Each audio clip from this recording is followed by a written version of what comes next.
The Q2 sales numbers just dropped, and they split the American EV market clean in half. On one side, records are falling. Tesla just posted its best second quarter in company history, and a handful of EVs grew 4,100, even 180%. On the other side, some of the biggest names in the industry are in free fall, down 50, 60, even 88%, with one well-known EV selling just 36 units in 3 entire months. Today on Nick's Car Review, I am breaking down the 5 biggest winners and 5 biggest losers of Q2, who is thriving, who is collapsing, and what it means if you are shopping for any of these vehicles right now. We start with the losers and count down to the most brutal result of the quarter. Let's get into it. The first loser is a car I have recommended many times, which makes this one sting. The Kia EV6.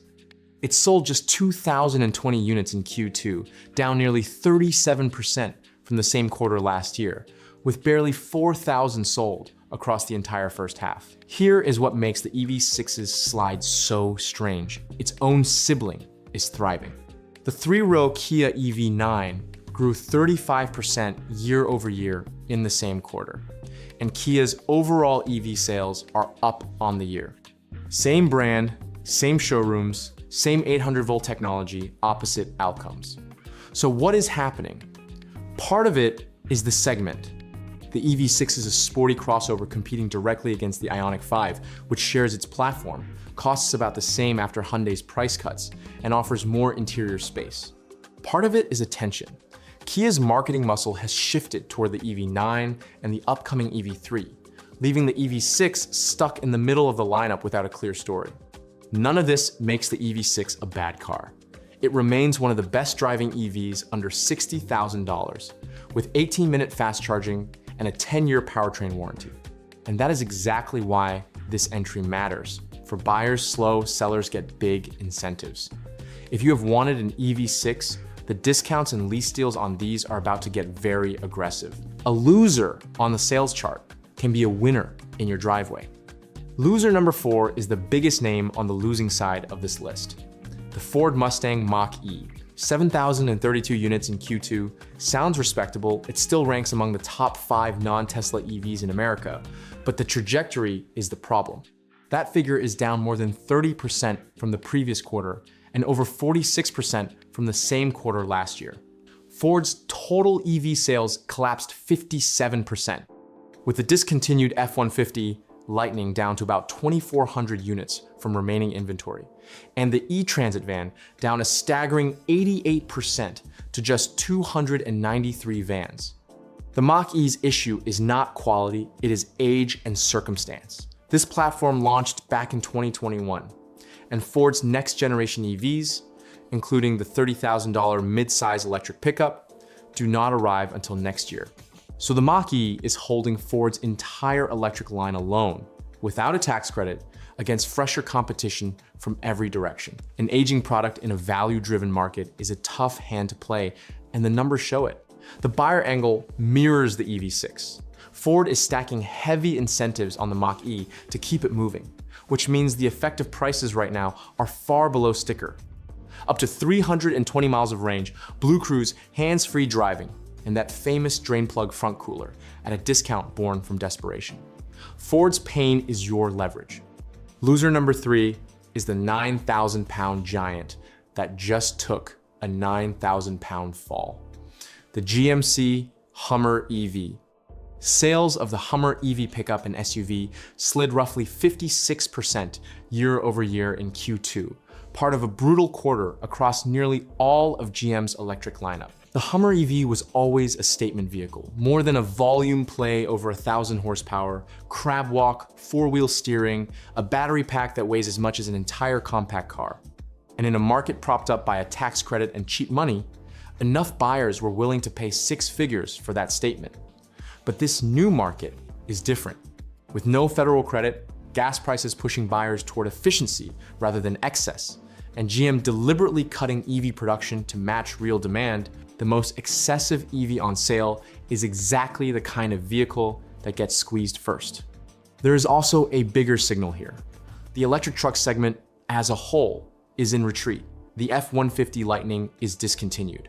The Ram electric pickup was canceled before launch, and Tesla's Cybertruck has cooled dramatically from its early hype. The Hummer EV surviving at reduced volume makes it one of the last full-size electric trucks standing. But the days of automakers betting big on $100,000 electric monsters appear to be ending. If you want one, the discounts on remaining inventory are getting serious, but go in knowing you are buying into a shrinking segment. Loser number 2 posted the single worst percentage drop of any volume GM product this quarter, the Chevrolet Blazer EV. Sales collapsed 68% year over year in Q2. A deeper fall than the Equinox EV, deeper than the Hummer, deeper than the Cadillac Lyriq. Within GM's own showrooms, the Blazer EV has become the odd one out. The problem is positioning. The Blazer EV sits squeezed between two better answers from its own company. Below it, the Equinox EV offers more range for thousands, less 319 miles, starting at $33,600. The best range per dollar in America. Above it, the Cadillac Optiq offers a nicer interior and a luxury badge for not much more than a loaded Blazer. When your own siblings outvalue you in both directions, buyers simply walk past you on the lot. Add the Blazer EV's rough reputation from its software-plagued, launch the sales halt, the infotainment crashes, the recurring electronic complaints, and the 68% collapse starts to explain itself. GM has been cutting production and piling on incentives to move Blazer EV inventory, which again creates opportunity for bargain hunters. But of all the GM EVs, this is the one I would approach with the most caution, even at a discount. The reliability record is the weakest of the family, and the resale trajectory now looks weak too. Sometimes a deal is a deal, and sometimes it is a warning label with a price tag. And the biggest loser of Q2, with the most brutal sales number of the entire quarter, is the Nissan Ariya. 36 units, not 3,600. 36 vehicles sold across the entire United States in 3 full months. That is roughly one Ariya sold every 2.5 days in a country of 340 million people. Now, there is important context. Nissan stopped importing the Ariya for the 2026 model year. So those 36 sales came from leftover inventory trickling off dealer lots. This is a discontinuation in slow motion rather than a pure demand collapse. But that is exactly what makes the Ariya the defining loser of the quarter, because it never got the chance to fail or succeed on its own merits. It was a decent electric crossover with a unique upscale interior, undone by high import tariffs, mediocre efficiency, no one-pedal driving, and pricing that never matched its value. And the Ariya's fate points at a bigger crisis inside Nissan. The new Leaf, one of the best value EVs in America, at under $30,000, with over 300 miles of range, sold barely 1,000 units in Q2. Not because nobody wants it, but because Nissan capped imports at around 500 cars a month over tariff costs and is fighting battery supply shortages at the same time. Nissan may be the only automaker in America whose EV problem is supply rather than demand.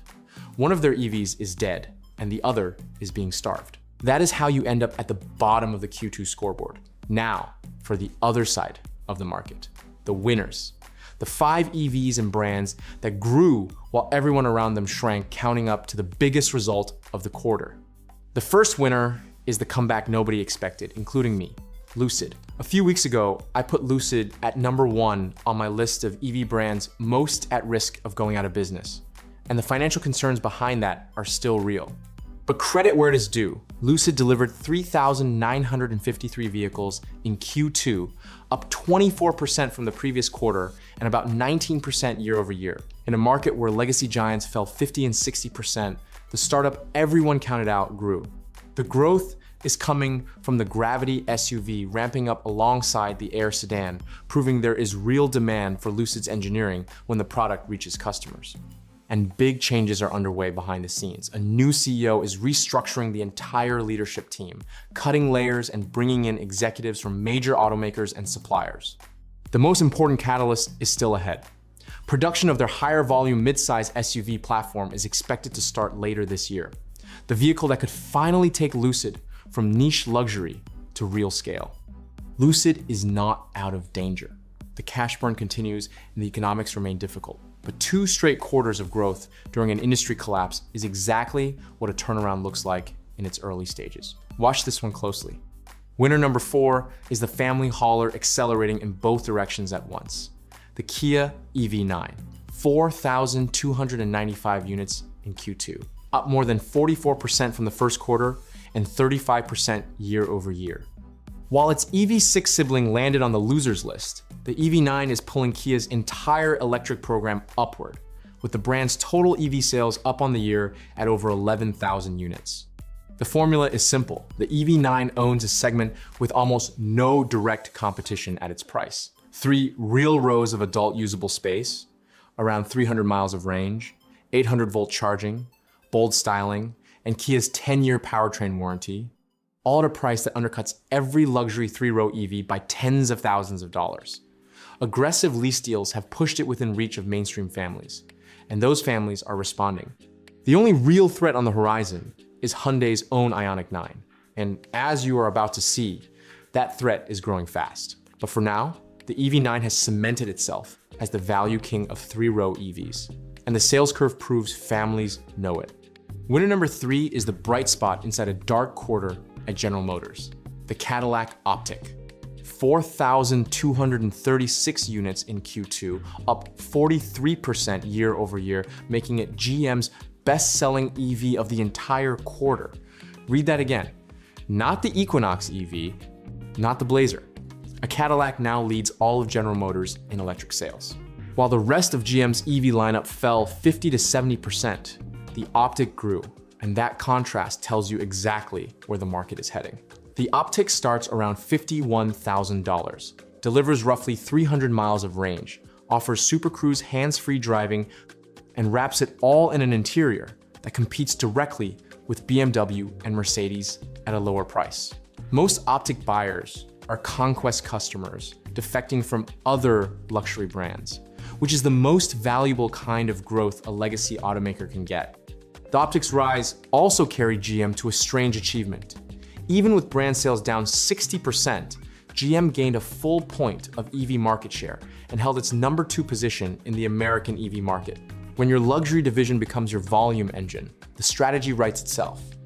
Expect Cadillac to keep getting the best of GM's electric investment, because right now, it is the only part of the portfolio moving in the right direction. Winner number 2 posted the single biggest percentage jump of the entire quarter, the Hyundai Ioniq 9, 2,868 units in Q2, up 183% year over year.